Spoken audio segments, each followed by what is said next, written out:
Goeiemôre, Dr. Matt wat praat. Ek kyk na 'n familie en alkohol is verseker hulle baas. Almal kuier, almal drink, ooms, tannies, die hele familie. Dan is pappa is ook nog betrokke met alkohol, maar armoede is baie duidelik te sien. Jy sien, want as geld inkom, die eerste ding wat gekoop word is alkohol. En alkohol is al wat belangrik is. En nou trek dit hierdeur na die kinders toe en almal kry swaar. En nou is daar 'n ou gesegde wat sê jy's 'n produk van jou omgewing. Dis eintlik 'n storie.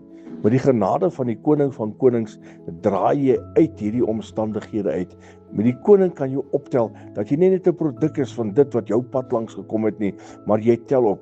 En as ek nou kyk na die kinders en wat nou al vandag gevorder het in die jare, dan het hulle uitgestyg. Dan was hulle nie 'n produk van hulle omgewing nie. Dan het hulle finansiëel vir hulle self baie goed gedoen. Dan is hulle sakemense wat heeltemal en geheel en al suksesvol is in die besigheidswêreld. So moenie dit vat en sê ek is 'n produk van my omgewing nie. Ek word in 'n arm huis groot en ek is beskore om arm te wees. My ouers kuier hard en ek gaan maar presies dieselfde doen nie. Draai om, moenie 'n produk wees nie. Jesus sal jou krag en genade gee sodat jy 'n wenner kan wees. Tel jou kop op. Jy is nie 'n produk van jou omgewing nie, maar jy's 'n wenner in die oë van die lewende koning. Herlewingsgroete.